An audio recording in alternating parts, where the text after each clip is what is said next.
Like many of you, we battled depression during life's ups and downs.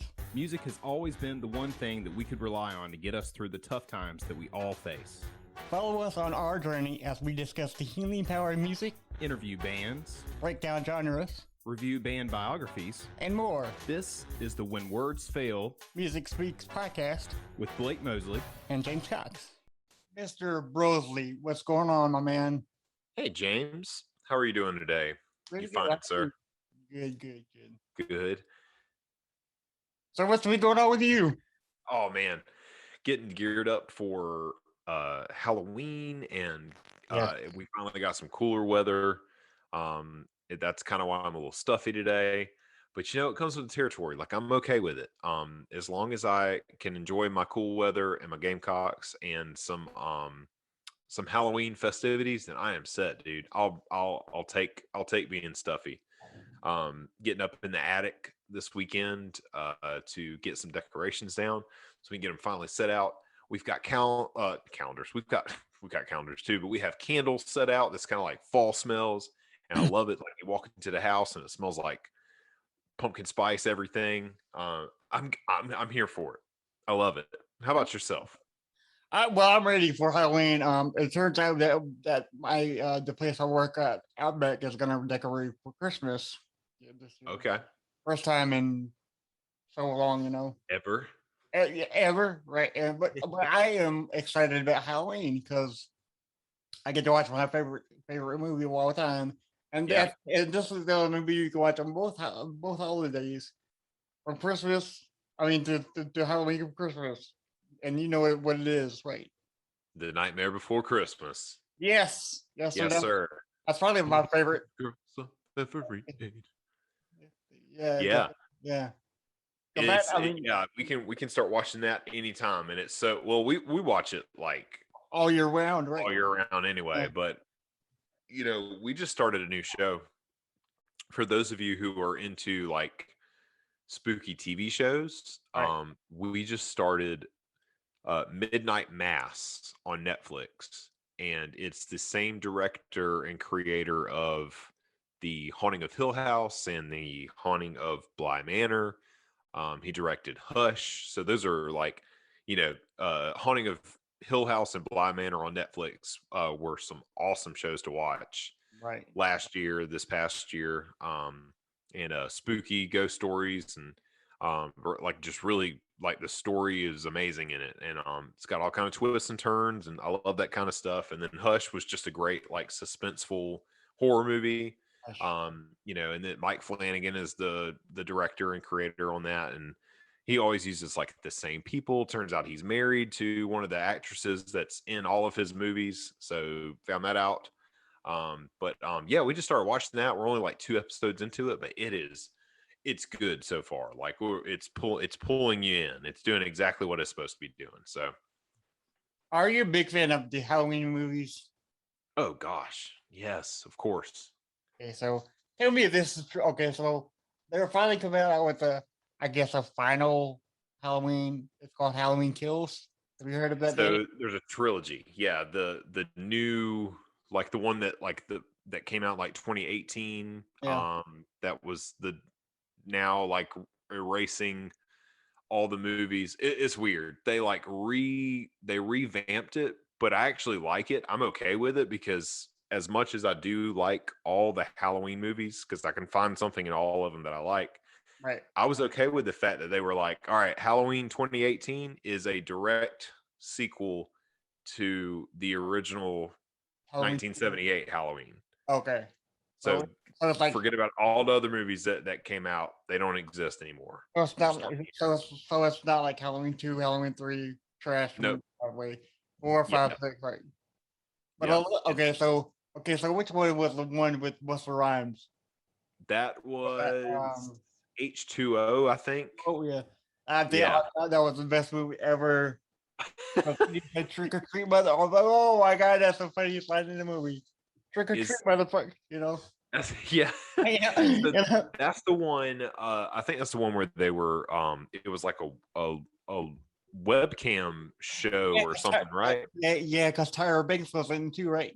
Tyra Banks was in it. Yep. Tyra Banks, and I don't think LL Cool J came in until the next movie after, right? Or I something. think so. Yeah. Paul Rudd was in one of those, which is Really? weird. I don't remember. But yeah, I mean, I'm okay with those. I really am. I really liked Rob Zombie's Halloween movies too. Just it gave a cool background to Michael Myers. So, but Rob Zombie's doing something majorly cool. The Monsters. oh yes, I've been Remember? following. Yeah. So I've been keeping Yeah. track of that. He's been uploading like set photos and Looks great different in that. designs of things. Yeah, man, I am excited about that. I love the monsters. I I used wonder. to watch the monsters all the time. I wonder what the plot would be because the Monsters TV show was like a comedy show, wasn't it? Right. I It mean, was, yeah. yeah, And like it was way more like family yeah. oriented, and I'm pretty sure his won't be because nothing he does is family oriented. But I'm excited to see it regardless. I think Rob Zombie's a great, not only a great musician, but I think he's a great director too. I like all of his movies. There's only the one movie that I was like, sorry, Rob, I just can't watch it, and I had to cut it off. It was Lords of Salem. I just couldn't. I I haven't couldn't seen get that all one. the way through it. It's rough. It's very, very rough, and that's one of the few movies that I ever like threw in the towel and was like, I'm I'm done. sorry, I just can't do it. And it wasn't for. I, there's a lot of like, yes, there's a lot of really like sacrilegious things in that movie, but it wasn't even that. It was just so Floyd? out there, gross, and I was just like, Yeah. can't do it. Sorry, I'm just gonna have to. I have to draw the line somewhere, and Got that was where I had. That was where I drew it. It was Lords of Salem. I was like, got sorry, to dude, got to draw the line somewhere, dude. I had to do it at some point. Okay, so I got the last question before we start the show. Yeah. Are you going to be able to come this Monday to the Dead in Tenenbaum? No, we won't be No. able to. I know. Okay. And I hate it. Please give Daisy Dead all of my love and congratulations for being able to tour with Candlebox. That's so Tenenbaum. crazy, man. That's so awesome. I love Candlebox. But no, we won't be able to make it, unfortunately. Okay, because the reason why I'm asking this because I have to actually bring down all this. I think I think I'm coming down on Thanksgiving Day, or the day before. So I'm gonna have to bring all the stuff that it's yours that I got for you. So, And yeah. the deal booked and it's great. But I got one that you might want to come down here and get sometime Yeah. soon, real soon. Yeah. What did I tell you that I was gonna get you? Oh Earlier in man. the week?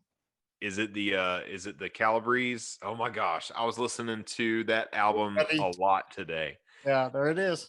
Yeah, and in preparation for this episode, I have been listening to a lot of Calabrese, even though we're not even going to talk about Calabrese on this episode. It's just they're a great horror punk band. But yes, man, thank you so much for doing that too. James was trying to win us some a special giveaway that of their Dayglow Necros vinyl collection. Actually, I didn't win this. I bought this. And that's what I was gonna say. He didn't win it. I didn't win it. So Yeah. James was like, "Screw it. I'm just gonna buy them anyway." Dude, okay. Okay, And so he freaking tricked me. I'm gonna tell everybody too. You freaking tricked me because you were asking me. You were like, "Oh, which one? Oh man, this one's cool. I really like this one. Which one do you like?" And I was like, "Yeah, the watermelon one's cool. The pink one's cool. Yeah, and yada yada yada." And the next thing I know, James texts me. He's like, "So I got you the." I was like, "Okay, okay. kind Yeah. gentlemen."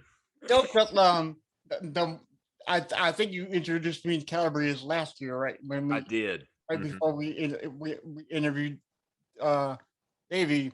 Yeah. And ever since then, I've been looking my butt off for Dayglow, right? The vinyl. Yeah. And this is the first time in like ever that I've seen it in vinyl. So I'm like, I have to get me and Blake this. Okay. Well, thank you. Okay, so Thank you, kind this sir. is mine, but this is what yours is gonna look like. Yeah, that's the watermelon one. Yep. Watermelon, So yeah. cool. Both sides, both sides watermelon. Oh, I'm pretty sure it's like I don't know what those are on the. I guess they're like I don't know. skulls. Something. Monsters, yeah, whatever. Yeah. But then I also got that one for me, and I just fell in love with this one so much I had to get this. It's the pink one. Oh yes, the Yeah. pink one. Yeah, they had like a Martian blood one. I didn't really like that one, so I like Yeah. so I surpassed that one. But either you have to come and get all this goodies, or I have to come over there when I visit my mom and dad. Yeah, man, we'll I have get to the get up ladder. sometime soon and hang out. And and we hadn't seen each other in forever. It has been forever. Last time I saw you, I was working at David Buster's, and Yep. you and Ellie came in, and we just had hi for a few minutes because I was hosting, so I Yeah. couldn't so I couldn't talk to y'all for a minute. Yeah, yeah, man, we gotta go by Dave and Buster's or something, hang out. Yeah, we'll have to hang out soon, and because the only time we ever see each other, we talk a good bit. The only time like we see each other is through the podcast when we're recording. So, Right. but yeah, you've got like all this stuff for me, and I'm like,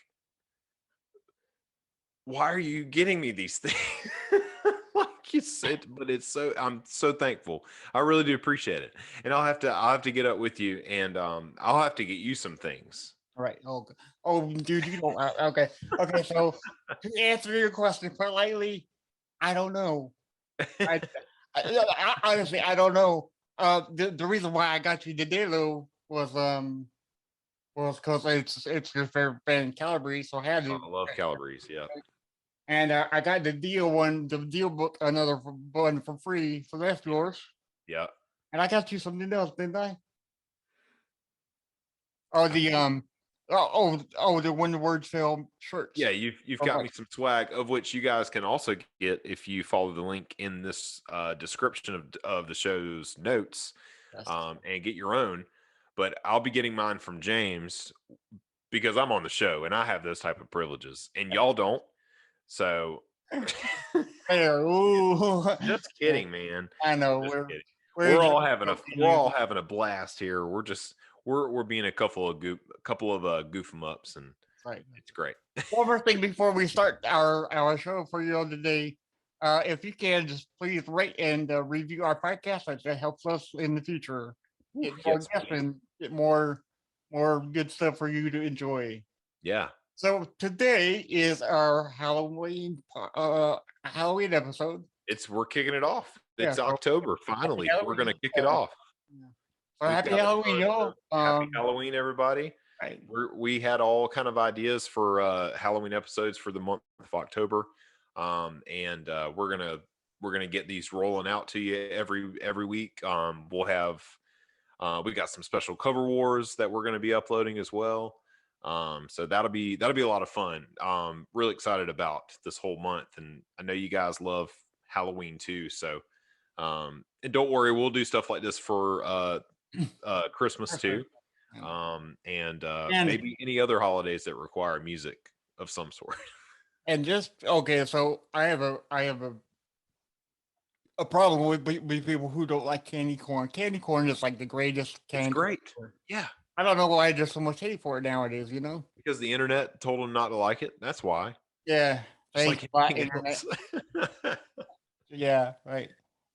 But first, before we go to this uh awesome episode with horror punk bands, do you want to do this day in music? Yeah, let's kick it off with this day in music for October 4th.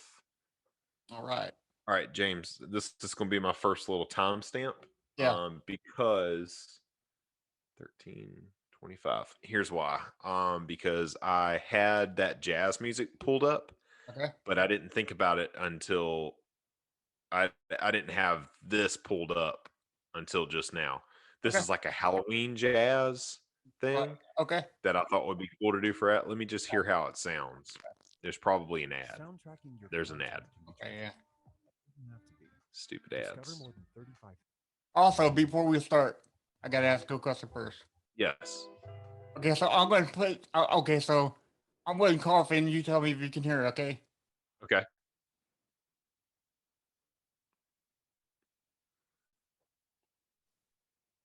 Could you hear that? No, I couldn't. No. Mm-mm. Okay. All right. I just wanted to make sure. Yeah, you're good. How's that for music? Is that too loud? That's great. That's good right there. All right. Great. Yeah. All right. We will. All right. So we'll just start that over. So I'll just hit the music Yeah. Yeah. and it'll start back up. I Yeah. wrote the time down though. Okay. All right, so This Day in Music for October 4th. Once again, thank you to thisdayinmusic.com for these notes for today's special This Day in Music, since we're kicking off the Halloween season. Unfortunately, these aren't all Halloween related. I really tried to find some that were. Some of these may be kind of thrown in there, but anyway, so This Day in Music, October 4th. In 1969, Creedence Clearwater Revival, CCR, started a 4-week run at number 1 on the U.S. album chart with Green River, the group's first U.S. chart topper. In 1970, U.S. singer Janis Joplin was found dead at the Landmark Hotel Hollywood after an accidental heroin overdose. Joplin had the posthumous 1971 U.S. number 1 single, Me and Bobby McGee, and the 1971 U.S. number 1 album, Pearl. She was known as the Queen of Psychedelic Soul and as Pearl to her friends. Joplin remains one of the top-selling musicians of the United States, with over 15.5 million albums sold in the USA. Also, if you want to hear more about Janis Joplin, we featured her in our 27 Club episode that we did a little while back, so go check that out. In 1975, Pink Floyd went to number 1 on the UK album chart with Wish You Were Here. The album featured a tribute to ex-band member Syd Barrett, Shine On You Crazy Diamond. It also number 1 in the US for one of the it was also number 1 in the US. For one of the shots of the album's cover, 2 stuntmen were used, Danny Rogers and Ronnie Rondell, who were dressed in a fire retardant suit covered by a business suit. Initially, the wind was blowing in the wrong direction, and the flames were forced into Rondell's face, burning his mustache, unfortunately, sadly. The 2 stuntmen changed positions, and the image was later reversed. Very iconic album cover. But in 1978, country singer Tammy Wynette was abducted, beaten, and held in her car for 2 hours by a kidnapper wearing a ski mask. He held a gun on her and forced her to drive 90 miles from Nashville, Tennessee. She was later released, and the kidnapper escaped. I don't know if they ever found him. Let that be on your conscience tonight as you go to sleep. In 1980, Queen started a 3-week run at number 1 on the U.S. singles chart with Another One Bites the Dust. In 1982, the Smiths made their live debut at the Ritz in Manchester, England, supporting Blue Rondo a la Turk. In 1999, it was reported that the sister of Jimi Hendrix, this is creepy. This is perfect for a Halloween episode. It was reported that the sister of Jimi Hendrix was planning to exhume her brother's body and move it to a pay-to-view mausoleum. Other plans for the new site included a chance for fans to buy one of the burial plots around the guitarist's new resting place. That's weird. In 2006, former R. Kelly employee who claimed to have been a mentor and guide to Kelly since he was a teenager, Henry Vaughn, filed a lawsuit against the singer accusing him of assault, false imprisonment, and a breach of contract that defrauded him of songwriting royalties. Vaughn also claimed that Kelly and his associates dragged him into the basement at Kelly's Olympia Fields home and repeatedly struck him about the face and body with his fists. R. Kelly is not a good person. In 2019, the Beatles' Abbey Road returned to number 1 in the UK 50 years after it first topped the album charts after the release of an expanded anniversary edition. The feat also sees the album as set a record, the gap of 49 years and 252 days since the initial chart-topping run ended in the early 1970s. It is the longest gap before returning to number 1. So that's pretty incredible. You had an album that came out forever ago, has basically just kind of dropped off, other than the hardcore fans that still listen to it.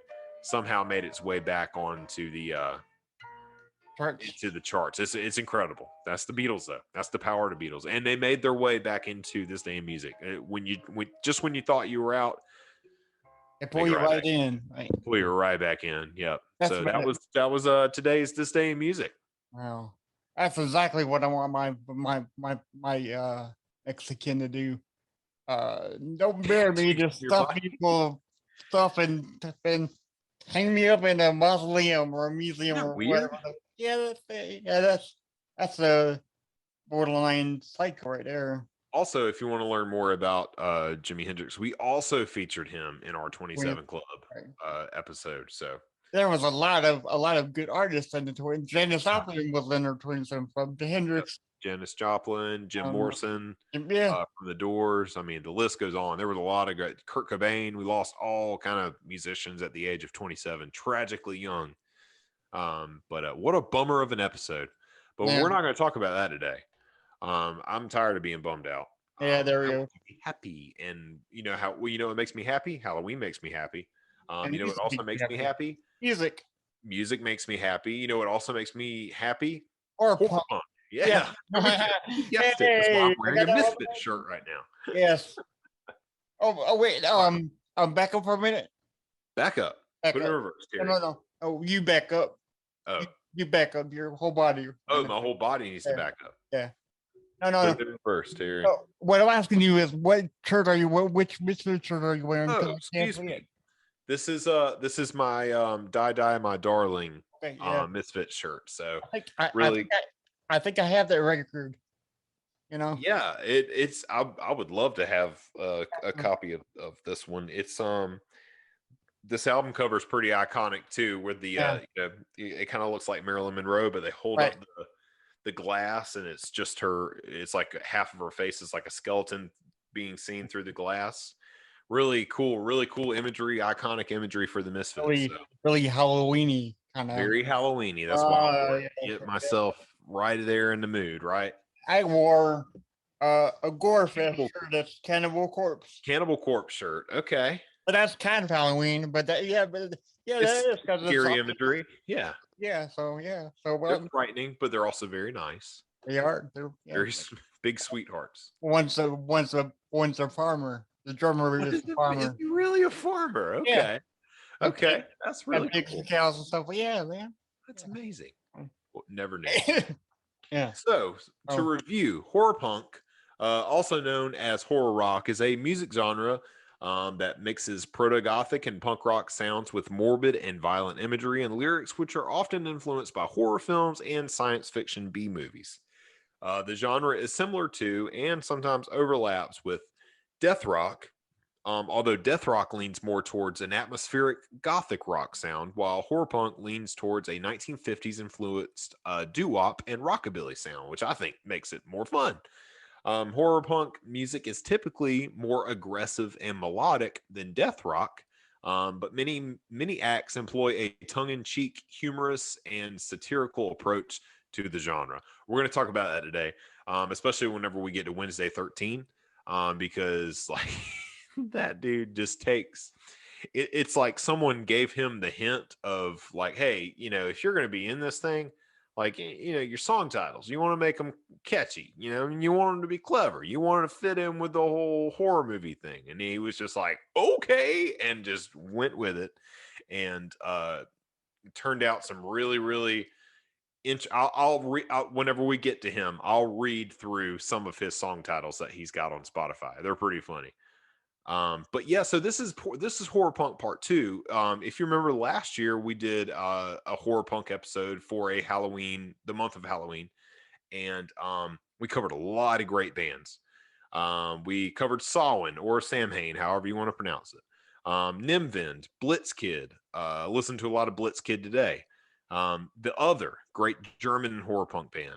And also we covered Calabrese, who at the time James had never heard of until I introduced him. Now look at him. He's buying their albums and buying all their stuff. And then we actually had the drummer of Calabrese, Davey Calabrese, on the show for an interview as part of a bonus Halloween episode last year. which is also available on our YouTube that you can go check out. And hold on, and I think you are getting in contact with him again for this. I'm trying. Yep, trying to get in contact with Davey. They're pretty busy these days. They've got new music that they're working on, and they actually have a podcast of their own. Right, it's that great. they've been doing too. So yeah, it is great. They interview a lot of great horror punk, goth rock bands. So they stay pretty busy, but we would love to have Davey back on the show. So Davey, if you're listening, hit me up, man. Let's get you back on. There you go. And if you guys are wondering, all you horror punk fans that are like, well, are you guys going to talk about the Misfits? Dude, we already talked about the Misfits. Okay, episode 55. Go back and listen to that. It's great. And plus, I'm wearing a Misfits shirt, so doesn't that count for anything? It counts for everything. Okay. But yeah, we've got 5 new artists and bands that we're going to talk about today. There's actually 3 like solo acts that we're going to talk about today, which I don't think they'd get like solo acts in this genre especially get a lot of recognition, but they're some of the best in the biz, man. Yeah. And I'm excited to talk about these wonderful bands today. So James, you want to kick us off with our first one? Coffin Cats. That's KOFFINKATS for anybody who cares about spelling. Yeah, they spell everything with a K. Okay, it's good. You know that makes them stand out. You know. Okay, so so the Coffin Cats are a psychobilly horror punk trio from Detroit, Michigan, featuring the swing of classic rockabilly, which we talked about earlier in a rockabilly episode. Yeah. With the hot wired energy and ghoulish imagery of Misfits. This band proves that high octane psychobilly is still alive and kicking in the American Midwest. Coffin Cats were formed in 2003 by lead singer and upright bassist Vic Victor and guitarist vocalist Tommy Coffin, who has been part of the Motor City punk scene for some time before trying their hands at the doom-struck twang of their punk rockabilly fusion. The band has had a number of drummers come and go over the years, with Damien Detroit having the longest run from 2003 to 2005. Wow, just 2 years. Yeah, that's it. So, what is named Catch, aka the other goat, and E-Ball Walls, who played with the Cats for a spell in 2003. I wonder if that's his given name. E-Ball Walls? Yeah, we'll see if we can get him on. We'll find out for sure. how much of a like his parents? If it is, his parents most used to do. I bet they're so proud. I know. I bet they're so proud. But he rejoined the lineup in 2007, so that's good for him. Yeah. So the trio released their first album, simply titled "Coffin Cats," in 2004. And hit the road in support of the record. Since then, the Coffin Cats have maintained a busy tour schedule, frequently gigging on the West Coast and well as closer to home, and have released 3 more long players: 2005's Inhumane, 2006 Straying from the Pack, and 2008's Drunk in the Daylight, which is never good to be. No. Don't ask me how I know. True words never been spoken. And in October of 2009, released Forever for Hire. And early 2010 saw the departure of guitarist Tommy Coffin, and he was replaced by Easy Ian. I wonder if that's his real name too. I wonder if he's related to Easy E. Probably not. Probably not. Probably but you never know. Hey, you never know these days, right? Yeah, you never know in this wacky world. In this economy? Yeah, I know, right? Yeah. The Coffin Cats signed with Sailor's Grave Records in late 2011 and released Our Way and the Highway in January 2012. The trio supported their sixth studio album release with non-stop international touring, finally ending in summer of 2013. In autumn of the same year, they released another full-length album with Sailor Grave Records, Born of the Mortar. Sales and reviews have proven successful release to date. Early 2014 brought another change to the Coffin Cats member roster. Ian and Gerald left the band to handle personal business at home in Albuquerque, New Mexico. Not wanting to bring someone too far removed from the Coffin Cats uh, family into the fold, Vic and Eric enlisted Johnny K on the guitar. Johnny was the engineer on numerous recording sessions for the group and producer of both Drunken in Daylight and Born of the Motor. The Coffin Cats now move forward, doing what they do best, keeping live music alive. Literally. Boom. Yeah, that was good. Uh, The Coffin Cats are great, man. I discovered them on I believe it was Pandora. I was listening to a Calabrese Pandora station one year, just kind of gearing up for Halloween and trying to get kind of get in the mood. And they kept popping up over and over and over again between Sleep and Coffin Cat Rock. They were just great, and they had that, you could hear the upright bass for the psychobilly thing, and it just blended so well with the rest of the stuff I was listening to, and I just kind of dove into them more and more and more, and I was like, my Lord, these are great. right. These guys are great. And I had never heard of them, so and maybe you guys have never heard of them if you're into this kind of thing, or even if you're into like rockabilly, and you're not into the whole horror punk thing. They're still a great rockabilly band, even if you don't want to categorize them with the horror punk thing. But yeah, so please check them out. Remember that they do spell their name with K's. Okay. So you may be confused if you're right. So forget everything that you were taught in grade school and spell their name with a K. This is the correct spelling of coffin with a K. And correct is even spelled with a K. Yeah, right.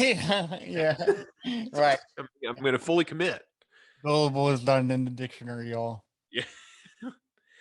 All right. Well, let's move on to Wednesday 13. Now, as mentioned before, this guy has wonderful, wonderful song titles.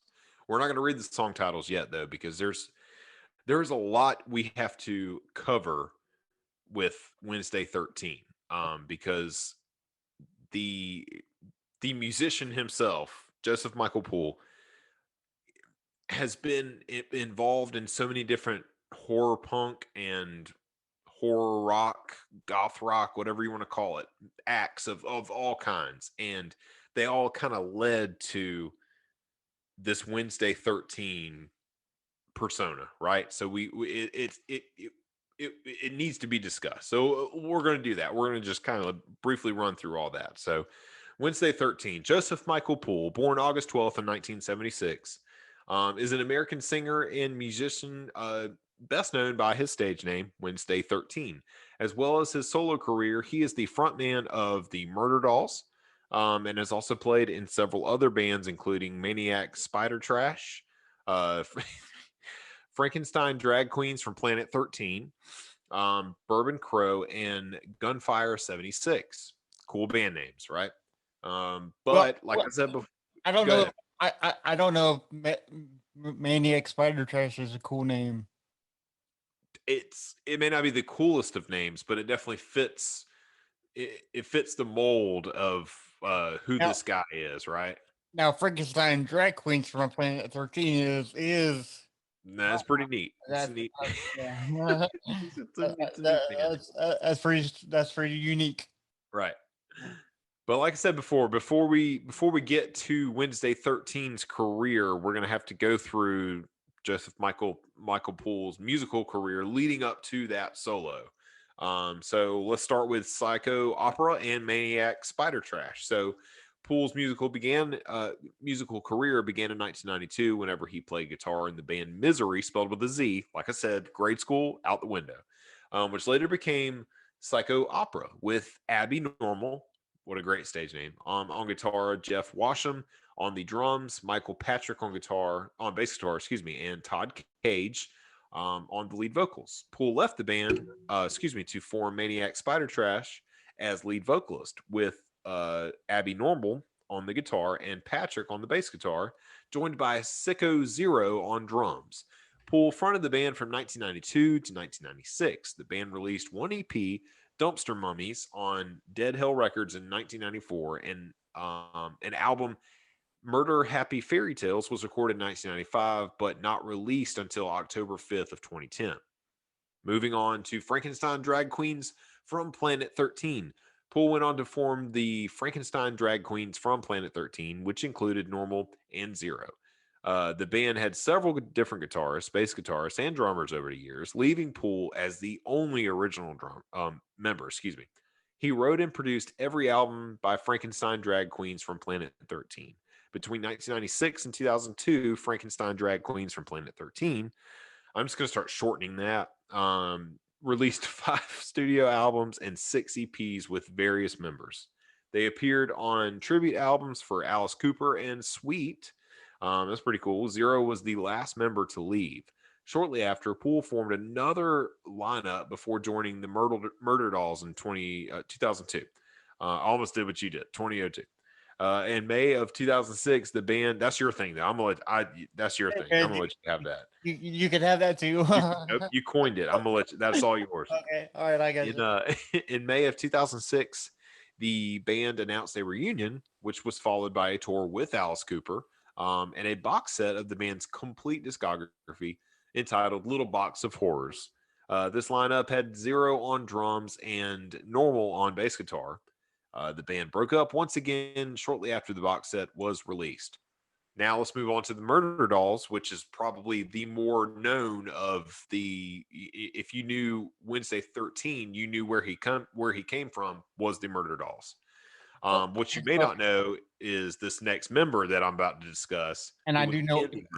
You knew that. That's how I knew of the Murder Dolls, is because of this guy, right? Yeah. So R.I.P. Poole was contracted by Joey Jordison, R.I.P. Drummer of Slipknot, and was asked to join his new horror punk band, the Murder Dolls. Originally formed as a collaboration between Jordison and Trip Eisen of Static X and Dope. Isn't that cool? Yes. Poole became the driving force of the band after he was moved from bass guitar to lead vocals. Murder Dolls released one EP in 2002, Right to Remain Violent, to promote a forthcoming album the same year, Beyond the Valley of the Murder Dolls. Most of the songs on the album were re-recorded versions of songs by Poole's previous band, Frankenstein Drag Queens, from Planet 13. Screw it. I haven't shortened it. Yeah, I'm just going to keep going. Okay. The 2 singles were released from the album, including a cover of Billy Idol's White Wedding.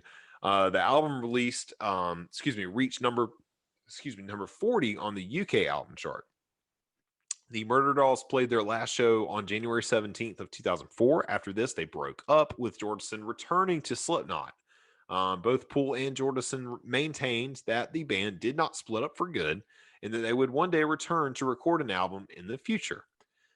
And then in the future came. So in March of 2010, Jordison told Kerrang! Magazine that Murder Dolls had reunited to work with the producer Chris Harris.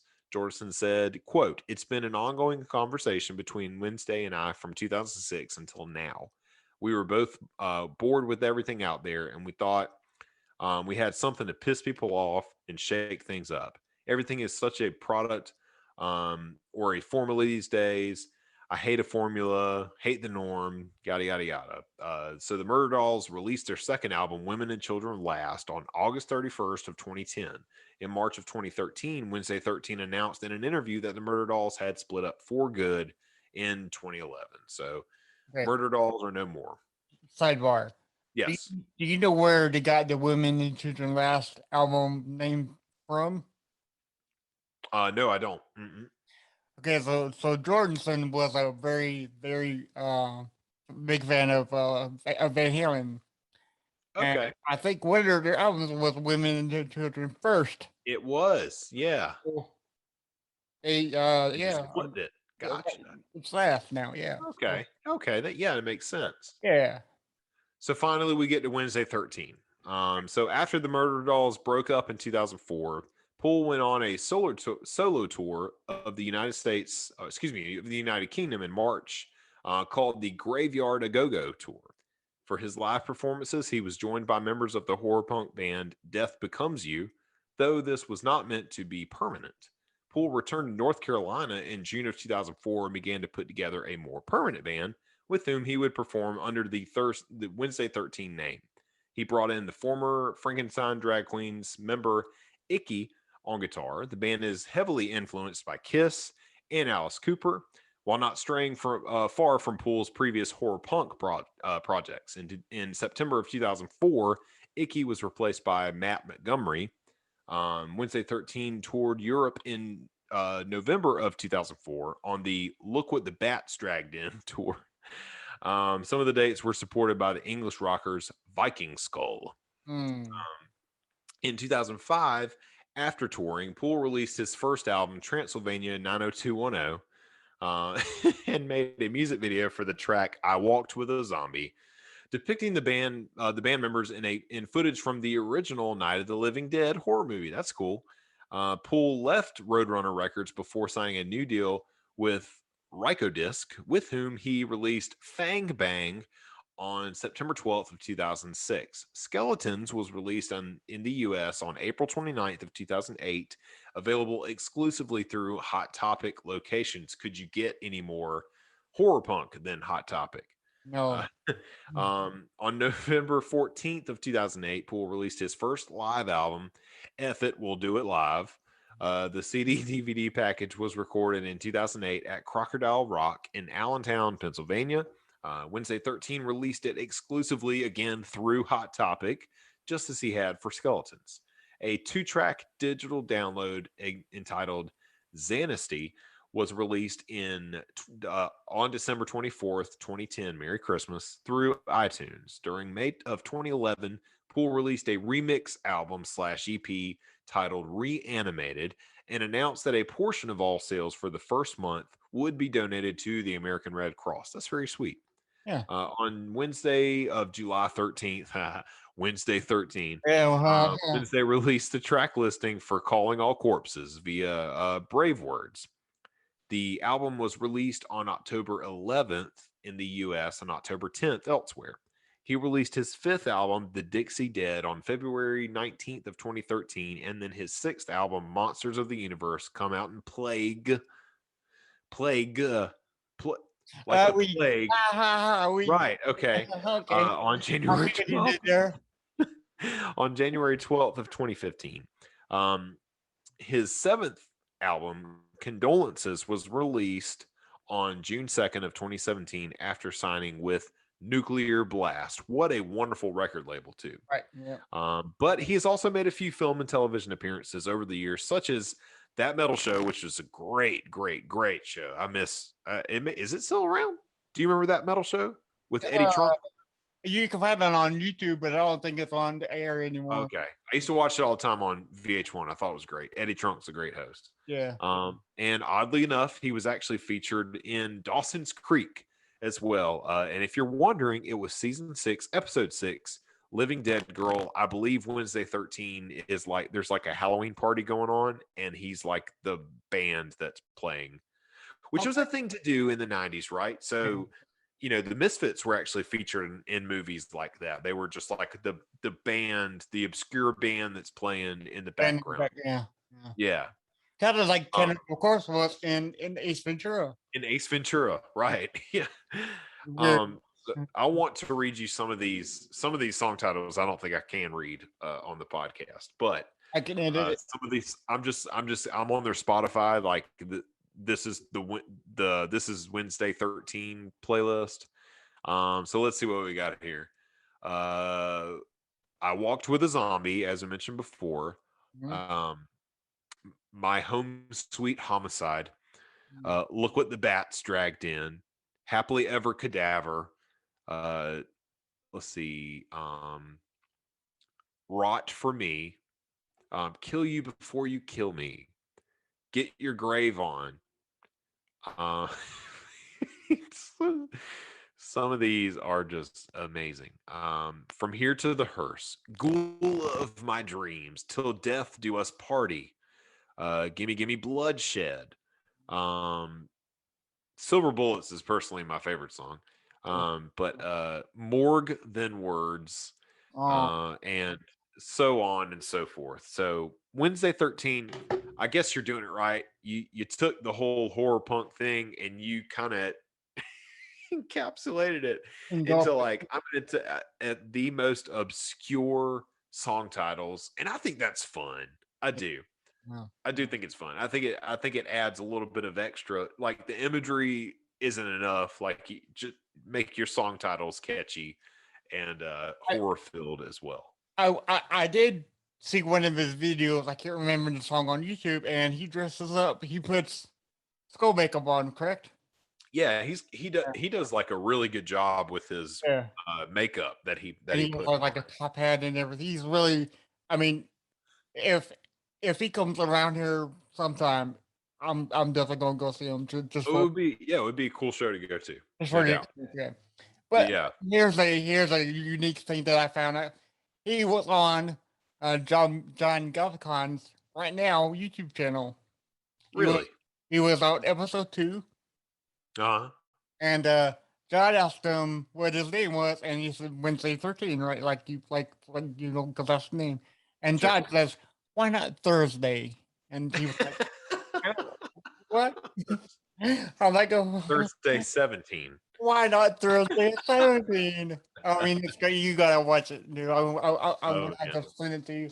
Send me the link. That sounds hilarious. I Like, wish I could have been on the episode where you interviewed John Gobblecon. actually, so good news on that part. Okay. I interviewed the guitarist Alex. Okay. So John left him a message that I played for him. that's right. We are going to interview him because I just talked to him about like a week and a half ago, and he says he has some videos to record for right now. But he says he will come on our show very soon. I want to be on the episode. I want to talk to him. You got him. Yes, we will. I want him to rip me apart. He sort of did when he left the message. He said, "James, you're doing a great job." The other guy, well, you know, he kind of clowned you, dude. You know. I know. What a sweetheart. Clowned you. Yeah, I know, right? He's a great little goblin. We love him. We love John. What a cute little goblin. That's right. So for any of you who are watching this on YouTube, to remind you again, Blake has a shirt that says Misfits, and one of the all-time greatest guitarists that I think it's Doyle. Okay. Doyle. Yes. Doyle is scary. Not only is he scary, he doesn't want to be interviewed. No. And I'm still kind of. What did Davey say? He's cheeky. I don't know. Yes, he's cheeky. I don't know what cheeky. So Doyle is cheeky. Maybe he's referring to Doyle's ridiculously high cheekbones. Maybe that's the skull makeup that he puts on his face. I don't know. Doyle does scare me. I do love the guy. I think he's a great guitarist, but he frightens me. You know why? He's vegan. He's a very large vegan man, and I would feel like if I happened to be eating a hot dog or a hamburger in front of him, he would probably just pop my head like a pimple. So have to be really careful about that. You know you know why he scares you? Why? Because the guy has like 18 abs. He doesn't have six pack. He doesn't have a six pack. He doesn't have an 8-pack. He's got like 18 pack. Yeah, and he's like 8 feet tall. Yeah, he's shredded. Full of muscle. There you go. Yeah. So he has 2 bands. Besides the Mystery, he has Gorgeous Frankenstein and a band called Doyle. Mm-hmm. So let's talk about Gorgeous Frankenstein first, because that was his first band. Okay, so Gorgeous Frankenstein was an American horror punk heavy metal band formed in 2005 in New Jersey by Doyle Wolfgang von Frankenstein. I wonder how he came up with that name. I don't know, but I will tell you this: he takes the cake for a stage name. Yeah, Um, that is the coolest stage name that there has ever been. and Doyle Wolfgang von Frankenstein. have you ever seen him come out like when he's introduced? He doesn't walk out; he stomps out. He stomps and he's like, Doyle does this thing. One thing I've always loved about Doyle, and watch, you can really see it in the old Misfits footage, but especially in the '90s version of the Misfits. Yeah. Like just go look up the Dig Up Her Bones videos. The way he plays guitar, it looks like he's punching the guitar. Yeah. And I think that's what scares me a little bit more too, is because like I just envision myself eating a hamburger in front of Doyle and his giant vegan self coming up to me and just punching me in the head like that. Yeah.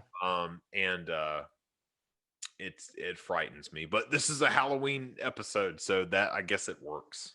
So right, so his full name was Doyle Wolfgang von Frankenstein, and his former wife and ex-professional wrestler Stephanie Millers, aka Gorgeous George. You remember her? I do, yeah, vaguely, but yes, I do. She used to come out with Macho Man in the WCW days, I think. So, well, they've always. Do you remember in the '90s, whenever the '90s version of the Misfits like showed up on, was it WCW? Yeah, yeah. And they poured the barbecue sauce all over the guy. Yeah, yeah. That was funny. That was back when they had Michael Graves as their singer. Michael Graves is in the band. There's a great music podcast out there called No Dogs in Space. Right. And they did a 2-parter on the Misfits, and that whole part, they talked about that whole part, where that whole scenario whenever the Misfits were featured on WCW and the whole barbecue sauce thing. Yeah. So go listen to that. It is hilarious. That's awesome. Where am I? Okay. In 2005, Doyle left New Jersey for Las Vegas and began auditioning members for his own band, Gorgeous Frankenstein. That's a great name. Yeah.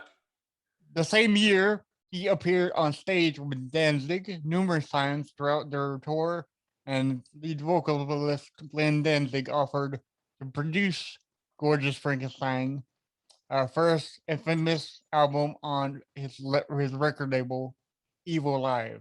So, for those of you who don't know, Glenn Danzig was the original singer of the Misfits. So, it was a big deal for them to get back together and reunite.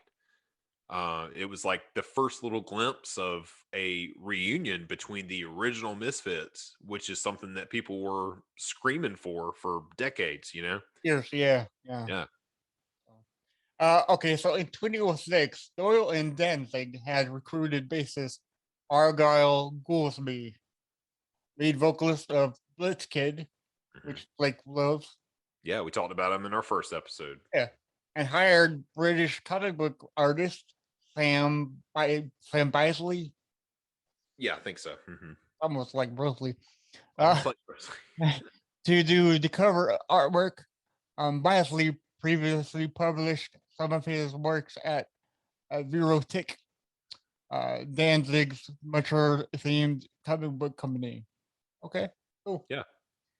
So the musical arrangements of the band's debut album were completed before July 2007, but Doyle did not yet find a vocalist for the band. He finally recruited vocalist London Blood for the recordings of the album. An ex-Blitzkid drummer, Disco Devilance. Devilance? Yeah, I think that's how you say it. I think his real name is Andrew Stipes Winter, correct? Yeah, that's his real name. Yeah. Oh, his parents never was Devilance, you know. Yeah. Okay, so later, right? Yeah. Okay, so later in 2007, Gorgeous Frankenstein played their first tour opening for Danzig. This lineup included Argyle Gooseby, who also acted as a lead vocalist since London Blood left the band. and Dr. Chud on Dr. bass, Chud, man, and on for drums, on bass. on drums, yeah. And for those of you who don't know, Dr. Chud was the drummer of the Misfits in the '90s era. Yeah, Mm-hmm. probably the best It's version my of favorite. the ever. Yeah, It's my favorite. It's controversial for me to say that, but it is. And I'll tell you why. You know, you talk about those no skip records. yeah, The American Psycho and Famous Monsters is a no. Both of those are no skip records. There's not a single song I can skip past. There's a handful of the ones from the Danzig era. yeah. Can't skip any of them from the Graves era. Controversial as he may be, and Yeah. we'll get into all that later. That is my favorite rendition of favorite version of the Misfits was the '90s era with Dr. Chud on drum. I thought Dr. Chud was an amazing drummer too. Right. Yep. So Stephanie Bellers, aka Gordon Jordan, WCW, was part of the shows as a dancer. Doyle began to audition for a singer for the band and recruited Cancer Six frontman Alex Story. Alex Story, okay, so I've never heard of Cancer Slug until I ran into to the Ben Doyle.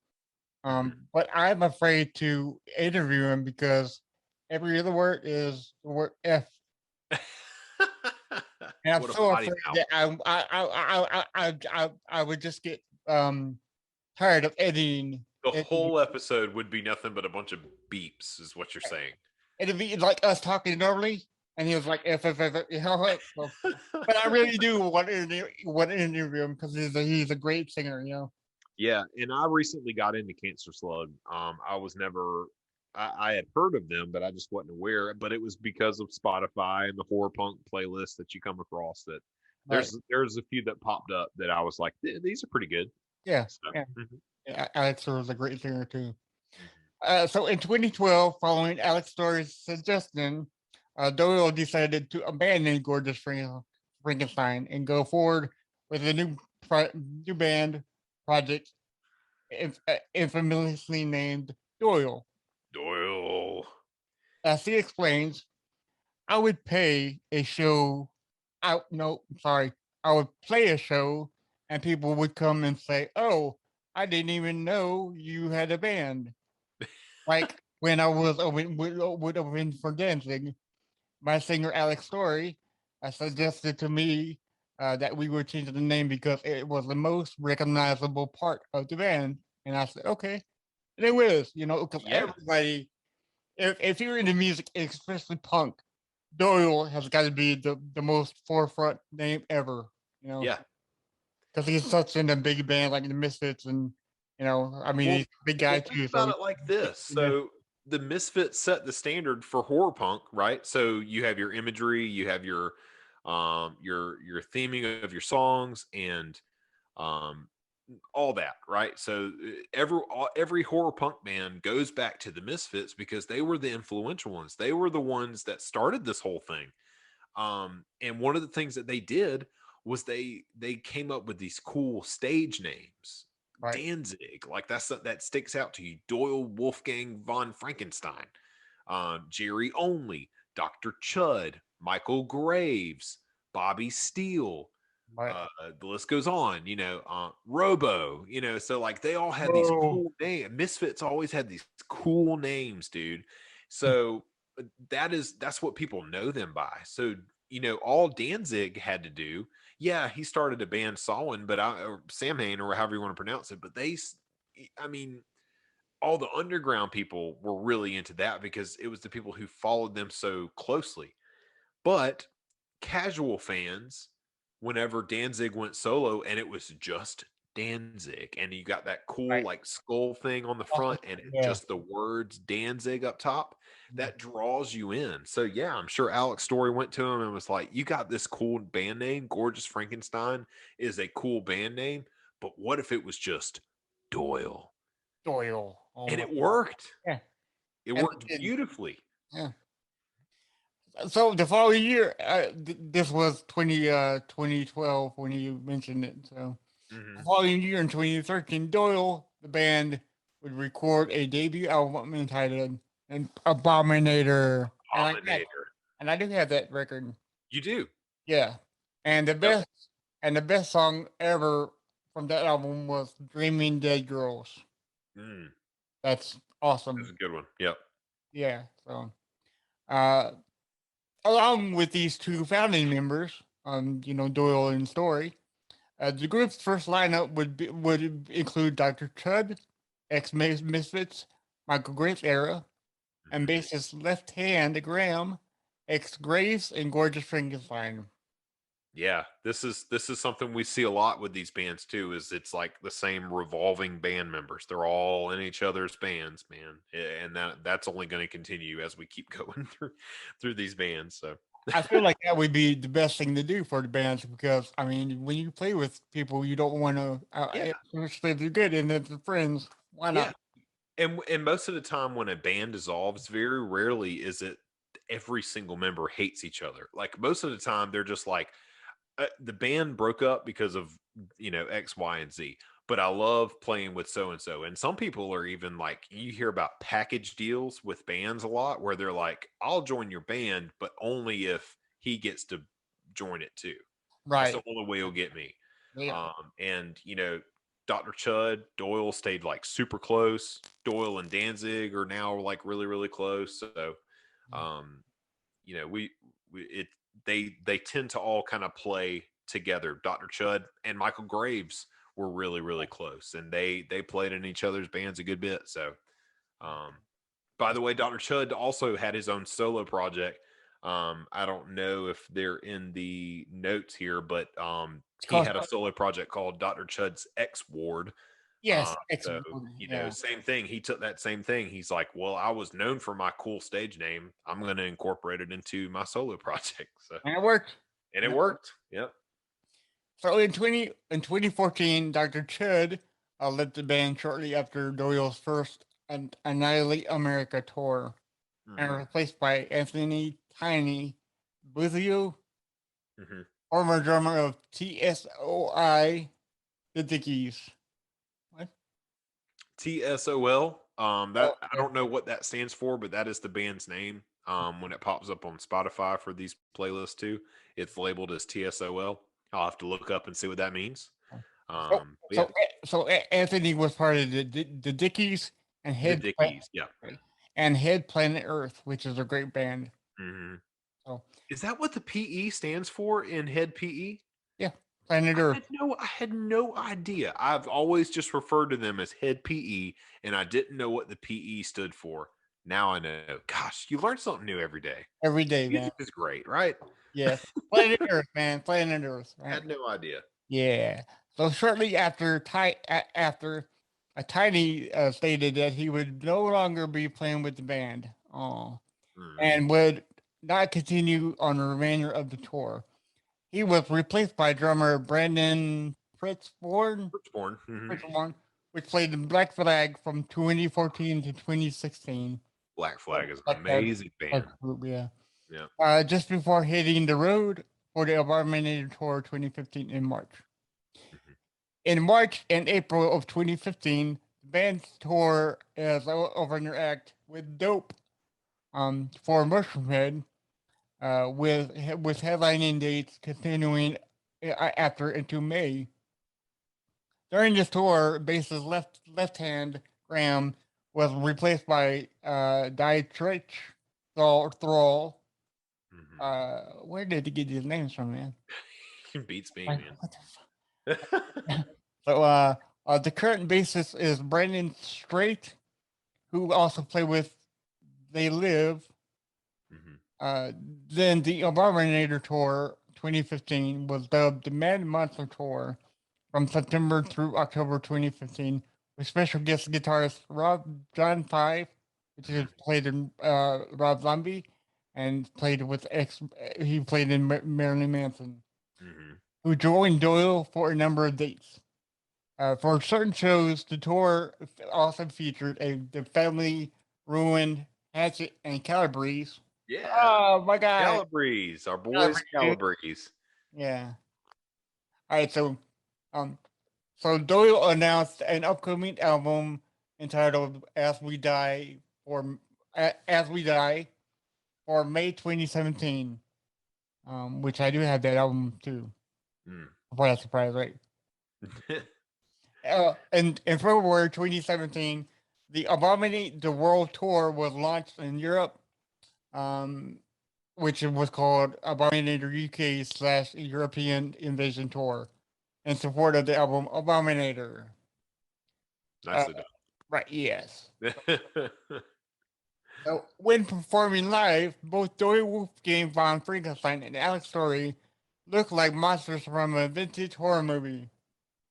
Dory remains faithful to his usual Frankenstein monster makeup, wearing his classic Misfits devil lock hairstyle, armbands with the band's skull logo instead of the Misfits Crimson Ghost logo, which is strangely similar to the Misfits, but it's kind of yeah, they are very similar. And a custom guitar strap with the inscription "Beast Mode" on the left shoulder. That's awesome. Beast Mode, man. Yeah. So Alex story describes it as when he puts on that stage makeup. When he puts on that stage makeup on, that's like war paint or something. It's like he's going into battle. He literally transforms himself. He just seems like an animal, like a monster. In the same in the same way, Story, aka the Wolfman, wears large sideburns and he often disguises himself as a werewolf, inspired by the late 1940s movie The Wolfman. Oh, it's great. I love it. Yeah, I can't wait to watch it. Yeah, right. we've got some access to some of those old like Universal Yeah. monster movies from back in the day. And I've always loved the Wolfman. I just Mm. always loved the Wolfman. Dory Wolfgang appears on stage with his famous black sharp edge custom Annihilator guitar from October Guitars. Our former bassist left hand Graham also plays on October Custom Devil Wing bass guitar with a similar design. And he okay, so I heard that he only has that guitar. He won't mass produce it out. Yeah. Just because he made it himself, so he doesn't know any of the specs. And it's a scary guitar. It's a frightening guitar. It looks like I'm just as intimidated by the man's instrument as yeah. I am by the man who plays said instrument. Like I bet if you just saw his guitar, you're like, oh my god, where is it right now? How much do I have to get out of here? Yeah, right. It's so pointy. Yeah, very very sharp. Right. So, that was Doyle. Yeah. Yeah. So cool. So let's move on to this band called Aiden, which is a not as well known band unless you're one of those like emo kids. You probably remember the name Aiden. They were an attempt to bring kind of horror punk / hardcore, I guess would be the best way to describe it. They were like My Chemical Romance just turned up just a notch and a little bit more heavy with like a little bit of breakdowns, a little bit more screaming in it and stuff. But it was they had similar styles, right? I loved Aiden. I thought they were great, and they kind of fit. They were right there along with the whole like 2006 2007 explosion of like Victory Records bands. Whenever we cover the story of Victory Records, Aiden will probably come up. I discovered them on one of those little sampler CDs that Victory used to give out with, you buy a Day to Remember album and they send you a sampler CD of everybody else. I'm thinking, just listen to. I used to love to get those. I discovered a lot of bands that way. And but Aiden, I kind of gravitated towards because I was into the whole horror punk thing and the Misfits and yada yada yada. And that's what they looked like to me. So Right. Anyway, so Aiden was an American punk rock band from Seattle, Washington, that formed in the spring of 2003. They achieved underground success during the mid to late 2000s with their classic lineup featuring vocalist William Francis, guitarist Angel Ibarra, and Jake Wambold, bassist Nick Wiggins, and drummer Jake Davison. Aiden has been described as goth punk, emo, horror punk, and post-hardcore. Aiden's influences include New Order, Joy Division, Bad Religion, Nirvana, The Misfits, No Effects, The Damned, and David Bowie. Aiden has been compared to the band AFI. Yeah, I'll give him that. That's a safe comparison. Probably old AFI more so. Um, but anyway, so the band formed in 2003 and is named after the character Aiden Keller of the 2002 film The Ring. Um,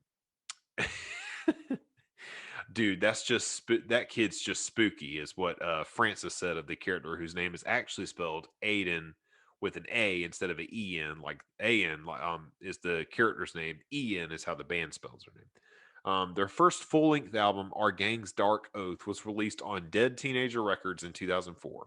It was recorded while Jake Davison and Angel Ibarra were still in high school and released shortly after they had left. Our Gang's Dark Oath has some great songs on it, like a song called I Set My Friends on Fire, which also went on to be the inspiration for another one of those. We talked about him. We totally covered I Set My Friends on Fire on our Nintendo Core episode. So go way, way, way back. So yeah. We did. We did. Later in 2005, the band was signed to Victory Records. Their second album and debut for Victory Records, titled Nightmare Anatomy, which is just pure gold, was released on October 4th of 2005. The album peaked at number 196 on the Billboard 200, so just barely made it in there. Number 9 on the Billboard Heat Seekers chart, though, and number 16 on the Billboard Independent Albums chart. The album has since become one of the band's most commercially and critically successful albums to date. It spawned 3 very successful singles, The Last Sunrise, Die Romantic, and Knife Blood Nightmare. The band's third studio album, entitled Conviction, was released on August 21st of 2007 and marks a complete change of style in the band's musical direction. This is where they completely flopped. Not so much of this horror punk, still, okay. Not so much horror punk. That they kind of got into more of like a goth pop thing, I guess is the best way to describe it. There were still some good songs on it, just wasn't like the last 2 albums. Right. So the album received commercial success, peaking at number 54 on the Billboard 200, and at number 5 on the Independent Albums chart. The first single from Conviction, "One Love," which is a great song, appears in the Resident Evil Extinction movie, and their song "We Sleep Forever" is featured on the soundtrack of the motion picture Dead Silence. Dead Silence is one of the greatest like horror movies to come out in the last 20 years. I had to see because I never even. It's good. If you're not into like scary dolls and puppets and stuff, Oh no, it wouldn't be your thing. I can't. But I thought it was great. So on May 20th of 2008, the band announced on their website that Jake Wombold was no longer a member of Aiden. They played their first live show as a 4-piece in Spokane, Washington on May 24th of 2008. Francis has started a website and had started a website and a MySpace page for a side project called William Control. William Control is a sort of alter ego to Will, which is just spelled W-I capital L. The album consists of dark content lyric-wise, which Will stated in a Kerrang interview did not suit Aiden. Aiden also appeared on the soundtrack to Lost Boys The Tribe with a cover of the theme song Cry Little Sister. Right. Oh my God, that's the best cover. It's good, man. They do great covers. They did a cover of Die Die My Darling. I believe it's on that same EP that has We Sleep Forever on it. Right. They also did a cover of White Wedding. We mentioned someone else that did a cover of White Wedding earlier, but they're great with their cover songs, man. Aiden's fourth album, full-length album, entitled Knives, was released on May 12th of 2009. The album peaked at number 95 on the Billboard 200, and at number 12 on the Independent Albums chart. On February 2nd of 2011, Disguises was released, was released. Yes, there we go. Sorry, my notes kind of jumped around on me a little bit there. The first single released was "Walk Among the Dead" on iTunes. On May 9th of 2011, Aiden announced that drummer Jake Davison left the band for reasons of pursuing a new direction in life. According to William in a blog on MySpace, Davison's departure and relationship with the band did not end badly. Aiden recruited Ryan Seaman, drummer of Falling in Reverse, and headlined the Horror Nights tour with Vampires Everywhere, Eyes Set to Kill, Dr. Acula, which is the greatest play on words, right? Dr. Acula is one of the greatest play on words for a band name that I've ever come across. I love Dr. Acula. And also Get Scared, another great band. During the summer of 2011, excuse me, Aiden released their fifth studio album, Some Kind of Hate, on October 25th, 2011. It was the last album released on Victory Records and the second Aiden album released in 2011. On January 1st of 2012, lead guitarist Angel Ibarra decided to leave the band. Despite this, the band partook in the Something Wicked This Way Comes tour that took them all over the U.S. West Coast in January of 2011 with Wednesday 13 and Modern Day Escape. After the end of the Something Wicked This Way Comes tour, Aiden went on a hiatus. Francis focused on William Control and his writing career, while Wiggins focused on his new band, Girl on Fire. In an interview with Under the Gun Review in January of 2013, Francis stated that Aiden would disband after releasing one more album. The album was originally meant to be released in 2014, but ultimately was pushed back to the next year. On December 30th of 2014, Aiden broke their 2-year silence by simply posting 2015 on their Facebook account, hinting at a possible reunion. On January 2nd, Francis posted on Facebook that a new Aiden album was in the works. He revealed that Nick Wiggins had left Aiden, leaving him as the only remaining original member. Wiggins was replaced by Kenneth Fletcher, a longtime member of William Control's live band.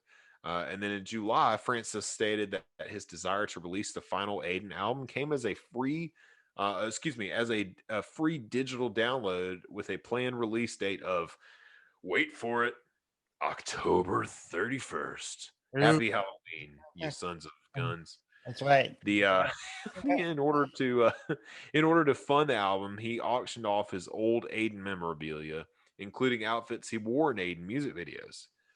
He also revealed that the album would be self-titled and would feature guest vocalists from Chris Motionless of Motionless in White, Craig Mabbitt of Escape the Fate, and then Ashley Costello of New Year's Day. Aiden played their final show on January 31st in the Camden Underworld. So that was Aiden. Like I said, great horror punk band, kind of started out that post-hardcore scene as well. Toured on the Warped Tour a lot. Got a lot of recognition with that. Toured with some really great Victory Records bands. Was featured on Everybody's Samples. But kind of just went downhill. And we didn't even get to it. But the singer, he kind of went through this weird legal trouble for a minute there because there were some girls that underage girls that he was involved with, and he was grooming them and stuff, so it was kind of he was kind of like a weird, creepy guy. And I don't think they ever really recovered from that. I think that put a lot of bad tastes in a lot of people's mouths. So okay, so anyway, I just want to tell you this before I move on. For a long time, this was my wake up alarm sound.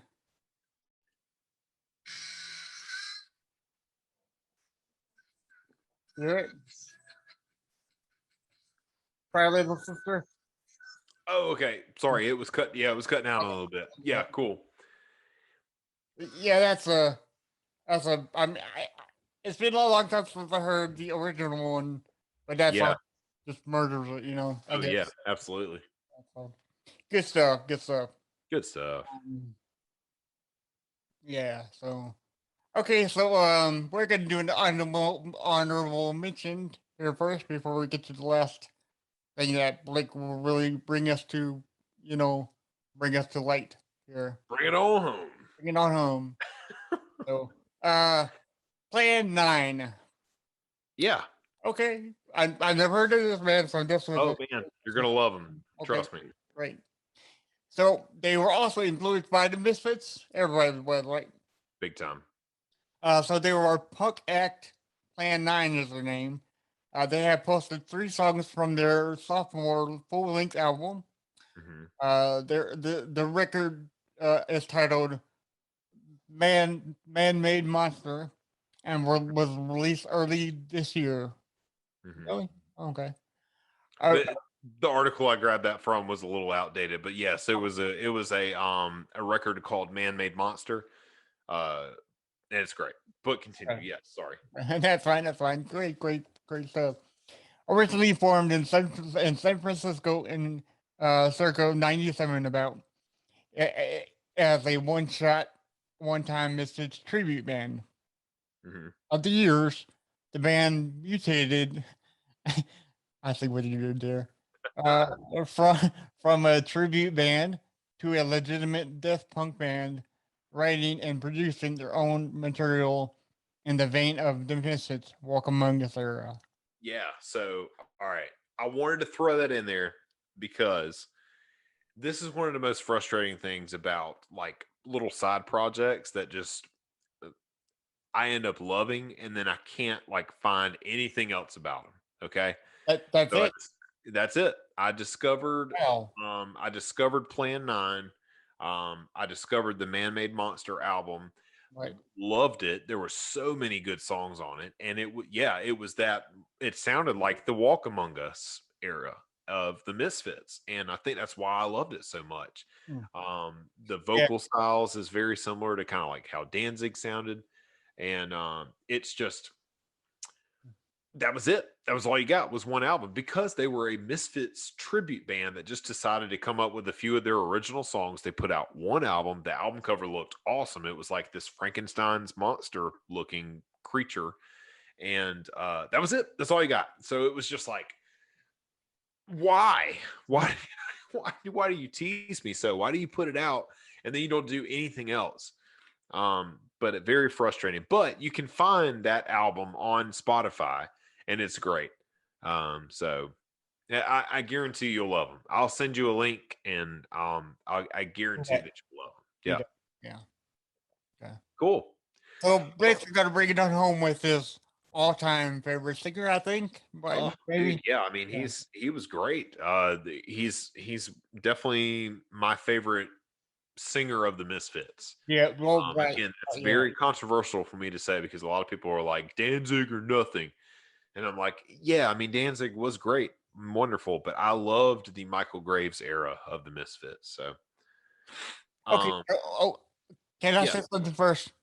My opinion from Danzig and Michael is the same. Is the same opinion that I have for David Lee Roth and perfect example. Michael Graves can sing. He's a great singer. Danzig can entertain. Yeah. So that's it. Yeah. Oh, absolutely. Yeah.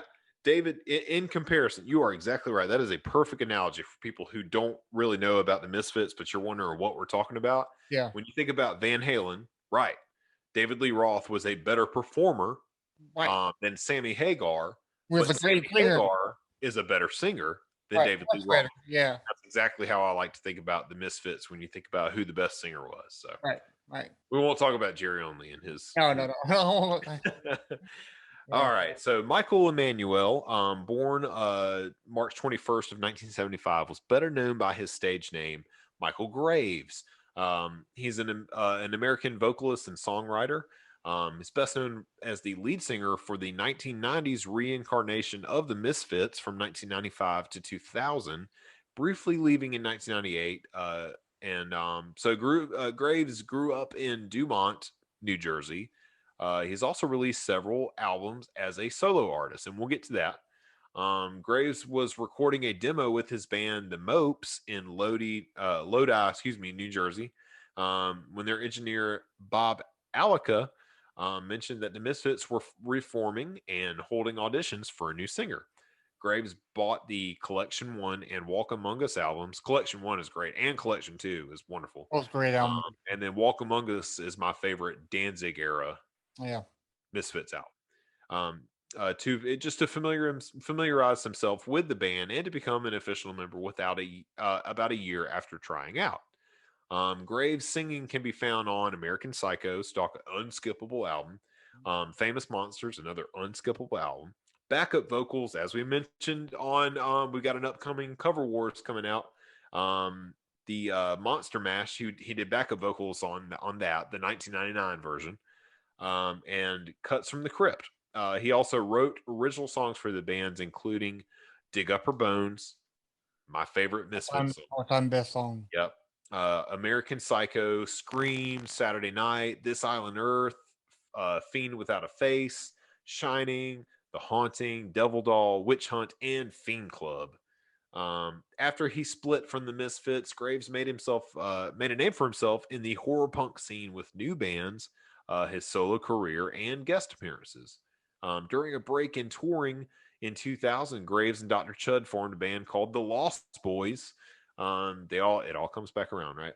Yeah. They played 2 shows before the Misfits regrouped to embark on another tour, which was their last tour with this lineup. After Graves and Dr. Chud split with the Misfits on October 25th of 2000, they formed the band Graves, which made one album called Web of Dharma. Before the band finished writing songs, recording, touring, and even solidifying a lineup, Graves rejoined the Misfits, but was only a guest vocalist for a month during the M25 kickoff tour. He would perform Misfits songs written during the time during his time with the band to raise money for his new project, Graves. During a 2-day break on their Web of Dharma Tour 2 tour, that's hard to say, the band recorded what was to be new material for a second album in Rip Snorter Studios. I had to think about how to say that for a second.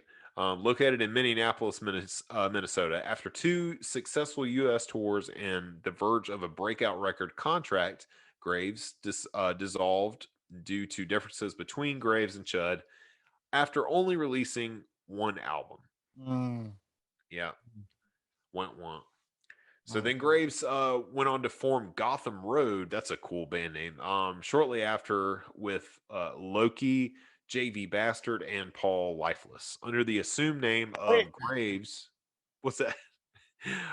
JV Bastard. JV Bastard. Come on now. Great. He had a great mom and dad, man. I tell you what. Yeah, great parents that would naming these kids. That's right. Under the assumed name of Graves, they recorded a 5-song demo of redone Graves era songs, Graves songs, 3 of which were released on Web of Dharma, and 2 others which have been written and demoed with the original Graves lineup, but not officially released. Right before his leave for the Marines, Graves was approached by. Did you know he was in the Marines? I didn't know that. I had no idea. That's crazy, right? Yeah.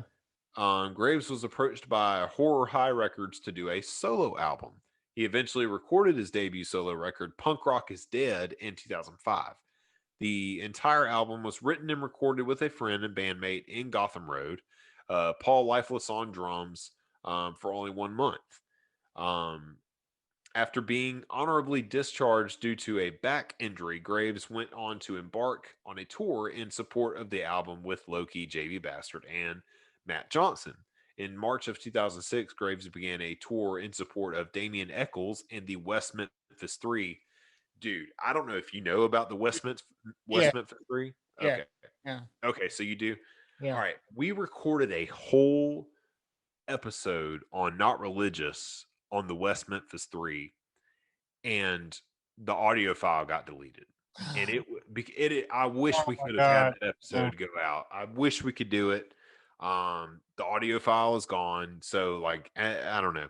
But if y'all aren't familiar with the West Memphis 3, in the early 90s during the whole satanic panic thing, there were these 3 kids that, in the very, very, very, very, very small town of West Memphis, Arkansas, that they were considered weird kids, goth, if you will. What they wore like Metallica shirts, and like one of them had black hair, but they all like had mullets, right? So they were just a couple of heavy metal kids, and there were three little boys that were killed, and they just all assumed that these three teenagers did it. They called them the West Memphis Three. After 20 years in prison, they were finally found to not be guilty. But and they were released, thankfully. But yeah, so They did um, kind of the they never found the killers of the three little kids. But they were able to release these three guys who spent a good portion of their life behind bars for a crime they didn't commit. Unfortunately, it's a very sad story. yeah. But there was a lot of attention from bands like Metallica. Notoriously, Metallica doesn't let people use their music in movies, right? Like they're weird about that. And it makes sense because of the whole LimeWire thing, so all that. So Okay, so I think they just recently started that because I don't know if you remember, but in Zombieland 1, they used From Bell tools. yeah, so it changed after a few years, Okay, but it okay, took it took it it took a forever, right? long time. Yeah, it took a Okay, long time. People wanted to use Metallica songs in movies, and they okay, wouldn't. We're going so off track. I'm so sorry, but I okay. felt like this is important. But yes, in support of Damien Eccles, which is one of the West Memphis Three, they produced. There was a HBO documentary, a three-part documentary called Paradise Lost, and Metallica gave them their music to feature because all three of these kids were such huge Metallica fans, and they believed that these kids were innocent. So they let this Paradise Lost documentary series use their music, and it was like Oh, The Unforgiven and a few other ones that they yeah, just yeah, they yeah. played continuously. So anyway, a lot of attention from a lot of musicians. Eddie Vedder from Pearl Jam was another big one in support of them. Johnny Depp was a big supporter of the West Memphis Three. It's a crazy story. Go check it out. Yeah. Anyway, Matt Johnson was replaced with Quincy Smash, who was played by bass guitar, or excuse me, who played bass guitar for one of Graves' bands, the Mopes, before the Misfits, to coincide with the 2006 Halloween slash Almost Home 2 tour. Graves' second solo album, solo effort titled Return to Earth, was released on Halloween Day Yeah. of 2006. Graves has written an album entitled Illusions with Damien Eccles of the West Memphis Three. Dude, okay, so that Yeah. has got to be my favorite album ever. Oh, Illusions is Ever. great. Yes, absolutely. Okay, so backtrack. I one time I was in I was on Michael Gray's website and I saw the Illusions vinyl Right. and he had three of them. Two of them were sold out and one wasn't. Okay, so I don't know if this is true, but the whole cover of the album that I got is made from dinosaur bone dust. I'm not sure if that's true. Really? That's so Yeah, cool. but that was the only album that I spent an immaculate amount of money on. Oh, yeah. But I do not regret it one bit. No That regrets. album's No great. regrets here. Nope, that album's great, great record. Yeah. Oh, yeah, for sure. The lyrics are written by Eccles and Graves and feature Jason Trioxin and Quincy Smash. A year later, in October of 2008, Graves released Illusions Live, Veretta Park. Now that is definitely it's a compilation live album and a demo EP, Right, but the live songs on that Illusions Live album are just like great. so it was just captured so perfectly. Like his version of Dig Up Her Bones Oh uh, my god. and Shining on that Illusions Live album is just impeccable. Oh, And it gets me every single time, man. It's just there's so much heart into it, right?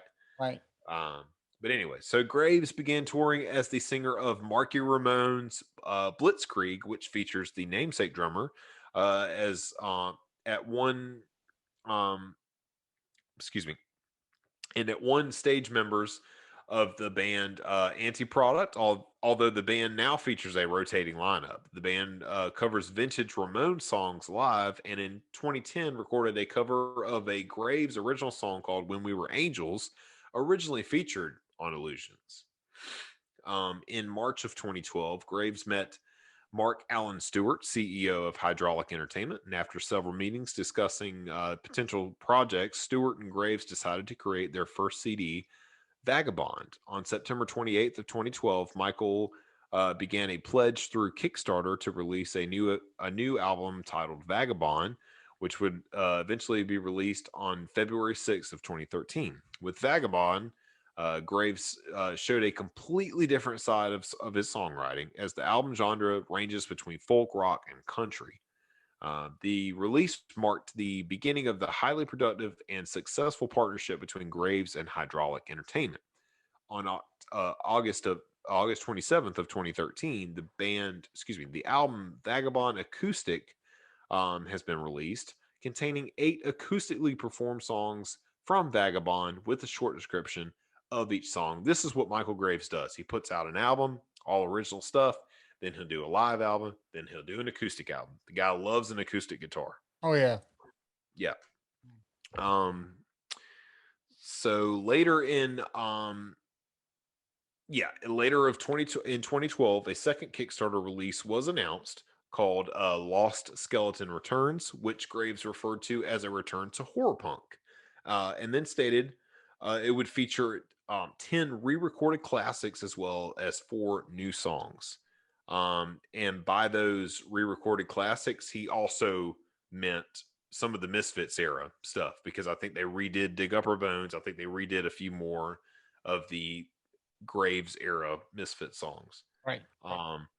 Obviously not as good as the original, but hey, that's just me. Lost Skeleton Returns was released on June 20th of 2013. Motionless in White vocalist Chris Motionless provided guest vocals on the track Forbidden Planet. The album was supported by nationwide touring, with Graves performing as his infamous Scarecrow character for the first time in nearly a decade.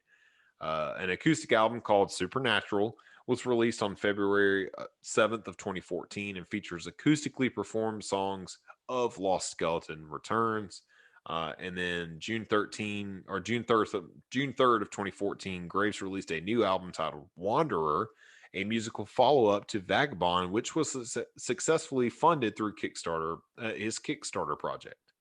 An acoustic version of the record called Wanderer Acoustic was released on February 3rd of 2015, following the tradition of Vagabond Acoustic and Supernatural.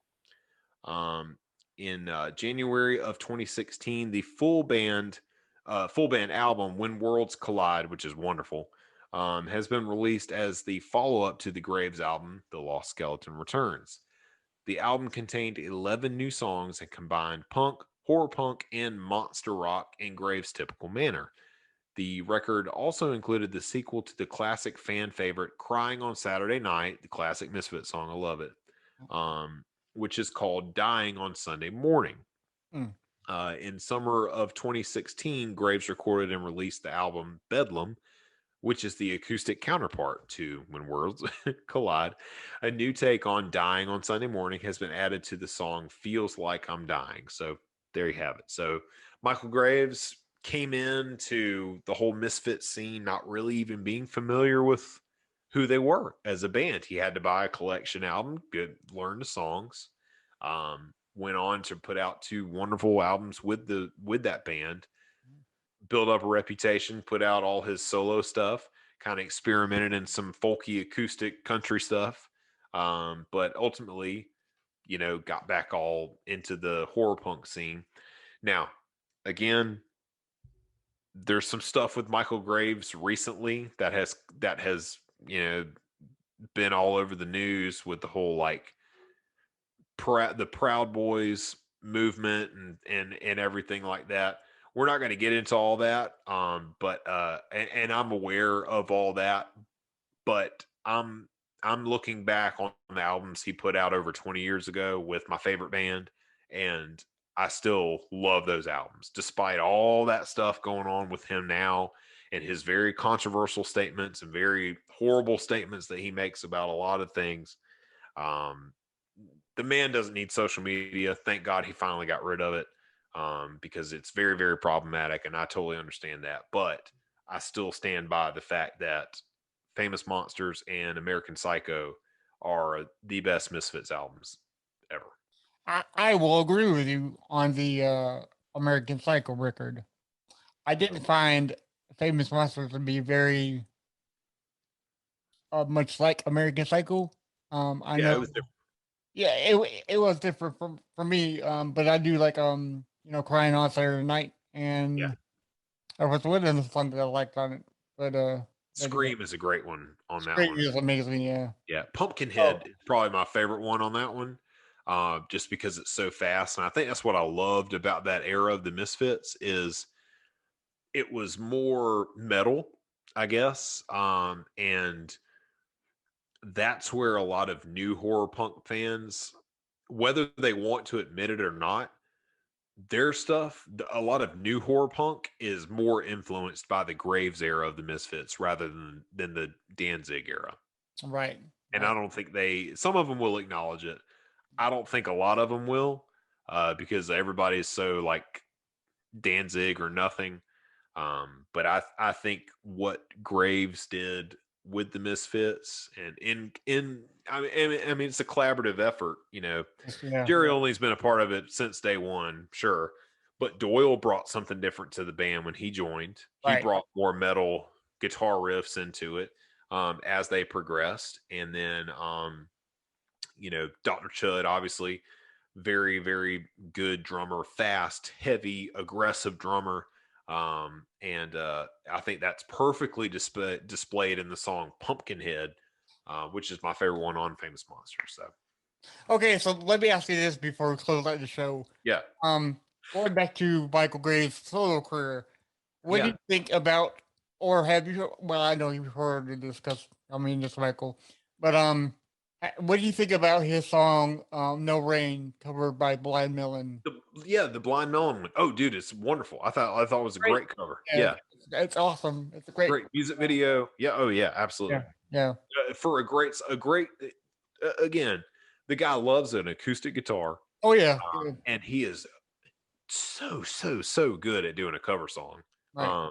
And there was a video I used to just freaking wear out on YouTube, man, forever ago, and it's horrible quality, right? So it looks like it was filmed with like a potato, but it was it was Michael Graves probably in like it had to have been like the 2006 2007 era of Michael Graves where he was at with his career. Yeah. But he's in like a record store or whatever.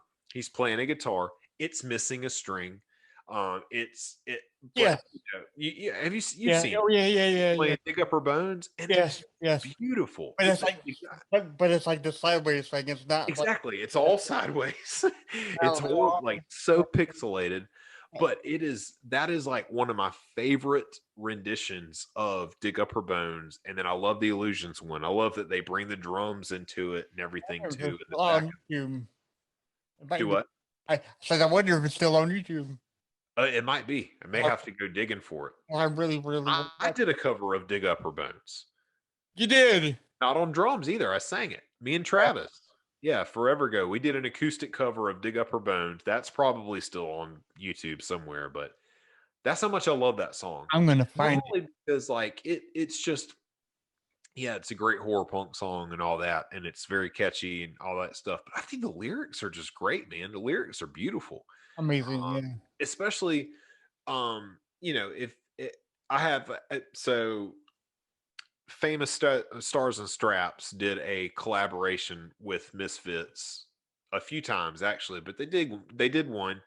They put out this shirt. It had a little cross on it, and it said it was kind of like you remember like the Dogtown. Yes.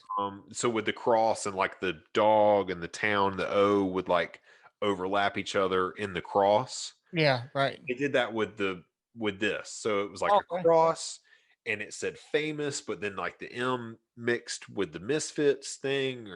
Anyway, Yeah. Yeah. so it was that, and then you had the cross on the back as well, in like an arch with the lyrics to Dig Up Her Bones. And my favorite lyrics from Dig Up Her Bones: "Point me to the sky above. I can't get there on my own." And I was like, has there ever been a more perfect shirt for You're like, me? I got to get that right.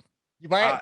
Yeah, I Nice. want to get the lyrics tattooed on me if I can. Like, I mean, I love those lyrics. "Point me to the sky above. I can't get there on my own." And that's, I mean, that goes so much deeper, than just it's horror punk and it's fun imagery and stuff like that. The lyrics are really good, and I think at the end of the day, you have to analyze that kind of stuff at some point. Like, yeah, this stuff is all fun, and we've got Halloween coming up, and these are fun songs. We do this. Me and James, for those of you listening, me and James do this because we want y'all to get into new music if you're interested. Even if you've got a Halloween party coming up and you just want something extra to throw in there rather than hearing Ghostbusters 30 times and the Halloween theme song, right? So throw in some of these bands or whatever. But like, dude, some of these lyrics can get really, really deep. And I think Michael Graves did a wonderful job with that. Right. Oh yeah. That is why he's my favorite Misfit singer. I agree. I agree. But I will tell you this. Okay, so my second favorite singer is Michael Hideous, only because he sounds exactly like Elvis and then like at the same time. Yeah. Yeah. And the I only found one video of Hideous playing with the Misfits. He like it's like the spitting image of like the dark image the dark imagery of the Yeah. Misfits. You know. Yeah. Yeah. It was, and that was very short lived. That was Very, very, very short lived. like a 2 week, run off or something. Yeah. Yeah. It wasn't very long at all. He's forgotten about a lot. Of course he Poor is. guy. Yeah. Right. He was in one of the greatest bands ever. Right. And people are like, "Oh, you were? Yeah, Okay. like, Cool." who are you? Yeah. Oh, we remember you, Michael. It Yeah. is. We remember you, buddy. Don't you worry. Yeah. So, Cool. but we do want you to. We do this for two reasons. One, Blake just said that we want you to be in the know of like brand new music that you never heard before, Right. and also we want to reiterate we do this for you, the listener, who is um depressed or have anxiety, and we want you not to feel like we do when we are depressed or have anxiety. So this is strictly for you. 5% is for us. 95% of this Yeah. also is for you. So whatever you do, just dig into this awesome music. I love new music. I love hearing new stuff. So if you're ever down or out or whatever, please listen to any of these great bands we've mentioned today, especially Yeah. Doyle. Yeah. Especially Doyle. Yeah. Yeah. And maybe you can encourage him to not be cheeky and actually come on the show. Yes, please. You don't. What kind of response is that, man? You don't. Oh man. To No. recap, James reached out to Doyle personally, I think on Instagram or Twitter or something. Twitter. Yeah. On Twitter, and was asking, who do I contact to get you what did you say? Who do I contact to get you on the show Yeah. for an interview? And Right. he said, you don't. And that was his only response. And we're like, okay, well, moving on. But that's another reason to be afraid of him, Blake. Yep. You don't. But Terrible. he does do interviews. He does. It just he's picky apparently. Yeah, he's cheeky. But I still don't know what that word means. I don't get it. Cheekbones. Cool. Well, do you want to do a mental health minute? Yes, I was going to ask you if you have one. Yeah, I've got one. It's not in the notes, but I do have one. I forgot to throw them in there. But let's do it. Today's mental health minute. I hope you guys have been enjoying this. I certainly have. I know James has been enjoying it. We've been trying to apply this to our lives. Just a minute. We're going to take a minute here. Just a suggestion for something that you can do. Those of you who struggle with different issues, depression, anxiety, whatever it may be, and maybe you can apply some of this to your life just in case you hadn't thought about it before, right? So today's mental health minute, work on your strengths. whatever those strengths may be. Do something you're good at to build self-confidence, and then take on a tougher task. For instance, I used to love drawing when I was a kid. I used to draw anything that I could get my hands on. I used to draw superheroes. I used to draw old hot rods because my dad was a big car guy and he had magazines laying all around the house. And I would just doodle and try to copy the covers of the hot rod magazines. And then I drew Pokemon and stuff all the time. I drew musicians and instruments, anything I could just to get it out of my system, right? Sixth grade, I just never picked it up again. I don't remember ever drawing again from sixth grade on. But the other day I was in Five Below with my wife, Allie. Y'all got one of those? Yeah, we've got one of these. Yep, we've got a Five Below here in Sumter. Yeah. Recently got it like last year, but we do have one. I love that place. Yeah, that's great. Yeah. We went in there and there was a book called How to Draw Like Marvel Comics. And I was like, oh, that's cool. And it's like this 70s era, like Stan Lee, Steve Ditko era of Marvel Comics. And then I bought a little sketchbook and I started drawing again this week. Nice. And, that was really like satisfying to me because you guys know I play drums. I don't have my shed done right now, so I don't get to play except for at church. That's like the only time I get to play right now. So that can kind of mess with me because like that's something that I love to do and something that I'm good at. So it gives me confidence. But if I can't do it daily, all my stuff starts to like settle in, right? So I try to find other things to kind of keep my mind off of that. And drawing was just something. I saw that sketchbook, I saw the Marvel Comics thing, and I was like, that's cool. I should try to do that. So I did, and I've been loving it. I can't wait to sit down again just for however much time I can get, just to doodle around, trying to draw old Marvel superheroes. So nice. Yeah. I think I guess I was what the 70s and 80s version of the Marvel character. Yeah. Mm-hmm. I think that's like one of the best eras of all time to draw. Oh, yeah, I love the styling of those comics. Mm-hmm. Especially Iron Man. Iron Man was a very profound character. Yeah, it's so badass. Yeah, especially that era for sure. Yeah. Oh yeah. Yeah. So Yes, sir.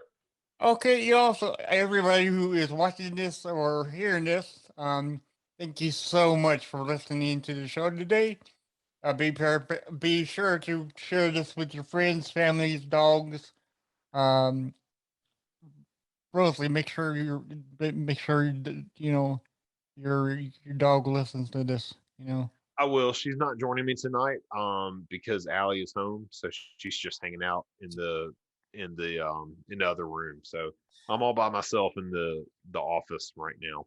Yeah, but we are available on multiple podcasts, including Apple Podcasts. So please be sure to leave a rating and review if you like our show and you want to see our podcast grow. We get more awesome guests for you. Yes. Oh, and we'll read your reviews right here on the show, just like Blake is going to read some right now. Correct? Yeah. So we've got one from AV Spinelli 4. They said 5-star show and gave us 5 stars. Guys are always a great listen, great interviews and special guests. Wouldn't want to miss every new episode. Thank you, AV Spinelli 4. Also have one from Bonk is My Dog. They said, awesome content. These guys are so much fun to listen to. A friend of mine recommended this podcast to me, and I couldn't be happier. As someone who loves music and a good story just as much as the next person, these guys do it well, and I can't wait to see what they have in store for the future. Oh, so thank you. Bonk is my dog. And don't bonk the dog. Please stop bonking your dog. Yeah. But we are on Instagram and Facebook and Twitter, and I'm going to tell you the handles so you can listen to get in contact with us there. Yeah. Instagram is at When Words Fail Podcast. Facebook is WWFMS Podcast. We're on Twitter at When Words Fail MS. You can email us, so you can email us on what you want to hear next on the next podcast. at whenwordsfailpodcast@gmail.com. We're on YouTube also, so you can view our video cast. I guess that's what it's called. And our cool band shirts. Or you can see Blake's Misfits shirt. And your Cannibal Corpse shirts. And my Cannibal Corpse shirt. Yeah. Very good album. On youtube.com/whenwordsfailmusicspeaks. We're on TikTok, finally, at When Words Fail Music Speaks. Our website is whenwordsfailmusicspeaks.com, and I will leave the link so you can purchase all your merchandise from there. We have shirts, bags, masks, baby clothes, anything you want for your clothing needs. Yeah. So yeah, pretty incredible stuff. Cool, man. You can find me on Instagram and Twitter at Blake_Mosley, Mosley. I am also on the YouTube doing some drum playthroughs at church. YouTube.com/Mosley with 3 Y's, Mosleyyyy. I am also on TikTok. Surprisingly. Okay, hold on. So your video got like 1,000 views. I just looked it up again. I don't know what's happening. That video has over 22,000 views on it. I don't understand. All I did was play the Sugar We're Going Down intro for a song at church. 22 points. Okay, so it's 22.6K views. It's like, how did that happen? Okay, so it has 46 comments and it's 62 I guess shares. Yeah. It's got 1,200 likes, 46 comments, and 62 shares, and over 22,000 views. I don't know what's happening. That's the only video I have on YouTube, and all it is me playing the Sugar We're Going Down, or not YouTube, on TikTok, playing the Sugar We're Going Down intro to a song at church. I don't know what happened. Your video inspired me to watch that whole video again. Oh, it's a great music video. Great song, great band, great music video, everything. I don't understand the video. What's with the deer? Who knows? Nobody knows. Yeah. I don't think they know either. Okay, so Rosalie, yeah, you need to follow up that video soon. I'm trying. Because you're on the road, man. I finally figured out 2,000 views. You need to come up with something soon. I'll try to think of something else. Okay. I don't know. I struck gold apparently with that video, and I don't know if I'll ever be able to do it again. But I did figure out how to do a challenge. Right before you joined the call, I figured out how to do a challenge. So I was like, okay, great. Because James, for those of you who follow us on TikTok, he's been doing these music challenges. So that's at When Words Fail Music Speaks on TikTok. But he's doing these cool music challenges, and I was like, man, that is really neat. How do I do that? I couldn't navigate myself around this. I feel like I don't know. I feel like an idiot on TikTok. Like I cannot figure out where anything's at. I finally got it, and I was like, all right, cool. And I put up that video though, just because I got a request to follow the When Words Fail TikTok, and I was like, oh, I don't have a TikTok account. I'll make one so I can follow the podcast on TikTok. Yeah. And then I was like, well, I've got some drum videos. I guess I can put those up, through some hashtags in there. Next thing you know, we're here. So anyway, you're doing amazing, because my latest video that I just posted last night or the night before got a total of 553 views, which is not too shabby for me. Congratulations. Thank you, sir. Yes. And my second video got 429 views. So I'm doing something good. You're doing something amazing. I don't know. Oh, we need to. I didn't do anything. I don't know what it is. We're going down. Oh Lord.